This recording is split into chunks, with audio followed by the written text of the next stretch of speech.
तो दोस्तों आज हम बात करने वाले हैं कि एनजीओ को 12A और ATG सर्टिफिकेशन की नीड क्यों पड़ती है।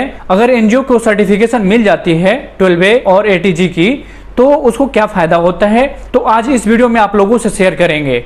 दोस्तों welcome to Om search foundation. दोस्तों वीडियो स्टार्ट करने से पहले आप लोगों से निवेदन है कि हमारी ऑर्गेनाइजेशन के इस चैनल को सब्सक्राइब नहीं किए हैं, कृपया सब्सक्राइब कर दीजिए, साथ ही साथ बेल आइकन को प्रेस करके ऑन कर लें ताकि हमारी ऑर्गेनाइजेशन की तरफ से कोई भी अपडेट आए आपको नोटिफिकेशन के माध्यम से इजीली मिल सके, फिर उसका आप इजीली लाभ उठा सकोगे। तो दोस्तों वीडियो स्टार्ट करते हैं। तो एनजीओ सेक्टर में जो लोग काम करते हैं या जो एनजीओ चलाते हैं तो अपने एनजीओ का जो सर्टिफिकेशन है 12A और ATG का, ये सर्टिफिकेशन लेने के लिए बेताब रहते हैं और इसमें काफ़ी पैसे एक्सपेंस मतलब जो आते हैं खर्च करते हैं लोग। परंतु इसका सर्टिफिकेशन का क्या रूल्स रेगुलेशन है वो लोग मतलब अधूरा ज्ञान रखते हैं और सोचते हैं कि बहुत ज़्यादा फंड लगता है, बहुत ज़्यादा पैसा लगता है। परंतु दोस्तों ऐसा नहीं है। अगर आपको जानकारी है तो आप सर्टिफिकेशन करा सकते हो। तो दोस्तों आज हम बात करेंगे कि अगर एनजीओ को 12A और ATG का सर्टिफिकेशन मिल जाता है तो इसका क्या फायदा होता है। तो दोस्तों आप लोगों से बता देता हूं कि सबसे पहले एनजीओ को रजिस्टर्ड होना चाहिए।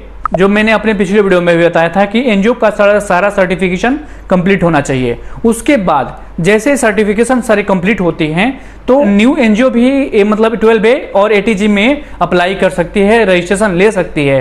परंतु ध्यान रहे उसका सारा सर्टिफिकेशन होना चाहिए, जैसे मैंने पिछले वीडियो में बताया था और इस वीडियो के डिस्क्रिप्शन में भी डाल दूंगा कि एनजीओ को जो 12A और ATG का सर्टिफिकेशन मतलब आप कराना है तो क्या क्या डॉक्यूमेंट्स की नीड होगी, मैं डिस्क्रिप्शन में डाल दूंगा, आप लोग इजीली जाकर वहां पर देख सकते हैं। तो दोस्तों सबसे पहले बता दूं कि अपने जो एनजीओ हैं, आपका जो एनजीओ है उसका 12A में सबसे पहले रजिस्ट्रेशन होगा, ठीक है ना। ये आप लोगों से शेयर कर देता हूं। दोस्तों कोई भी एनजीओ, ठीक है ना, सबसे पहले अपना फायदा देखती है। अगर एनजीओ को फायदा चाहिए, आपके एनजीओ को टैक्स में डिडक्शन चाहिए या उसमें छूट चाहिए, तो सबसे पहले आपका एनजीओ में 12A में रजिस्टर्ड होना चाहिए, तभी आपको छूट मिलेगा।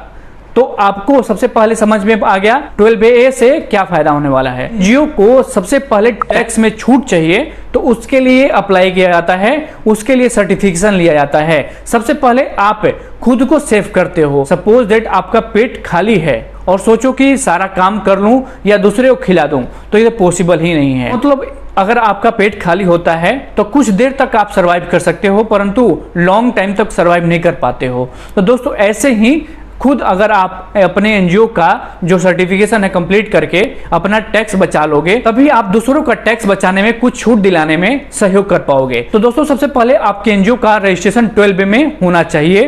12A का सर्टिफिकेशन आपको लेना पड़ेगा, गवर्नमेंट की तरफ से कुछ छूट पानी है तो दोस्तों ये रहा 12A का मतलब जो प्रावधान है, ये चीजें हैं, ठीक है ना। ये जरूरत क्यों पड़ती है, तो ये टैक्स बचाने के लिए, टैक्स में छूट पाने के लिए। सिंपल लैंग्वेज में आप समझिए, ठीक है ना। अब बात आती है कि ATG की नीड क्यों होती है और इसकी सर्टिफिकेशन कैसे मिलता है। तो दोस्तों अगर आपके एनजीओ का 12A कंप्लीट हो गया है सर्टिफिकेशन, उसका सर्टिफिकेट आपको मिल गया है, ठीक है ना, तो उसके बाद आप ATG में आप अप्लाई कर सकते हो। अब दोस्तों ATG में अप्लाई तो कर सकते हो, परंतु इसका फायदा क्या है, इसका मतलब रूल्स रेगुलेशन क्या है। अब दोस्तों बात करेंगे कि आपका एनजीओ का जो एनजीओ है उसका सर्टिफिकेशन 12A में कंप्लीट हो गया है। कंप्लीट होने के बाद विद इन 30 डेज के अंदर आपका सर्टिफिकेट मतलब प्रोवाइड हो जाएगा, प्रोविजनल सर्टिफिकेट। उसके बाद आप ATG के लिए अप्लाई कर सकते हो। अब दोस्तों बात करेंगे कि ATG सर्टिफिकेशन क्या होता है, इससे क्या फायदा होता है। एनजीओ खुद का अपना टैक्स बचाने के लिए 12A में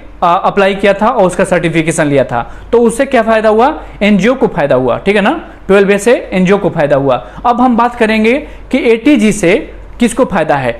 अब ATG जो है वो क्या करता है कि जो आपके एनजीओ को कोई डोनेट करता है, कोई दान देता है, तो उसको कुछ फायदा मिलता है, ठीक है ना। जितना उसका टैक्स लगने वाला है तो क्या करेगा कि वो एनजीओ को डोनेट करेगा आपके, तो उसमें कुछ डिडक्शन उसको छूट मिलता है। दोस्तों जैसे ही डोनर आपको डोनेट करता है तो वो डिमांड करता है एक रिसिप्ट की, या आप उस खुद से उसको रिसिप्ट देते हो। उस रिसिप्ट में आपके एनजीओ का जो सारा डिटेल्स है उसमें से मेंशन होता है, आप इजीली उसको मेंशन कर देते हो कि हमारी ऑर्गेनाइजेशन इस सेक्शन में इस एक्ट में ये सर्टिफिकेशन कंप्लीट कर ली है, जिसके माध्यम से आपको भी छूट मिलेगा, ठीक है ना।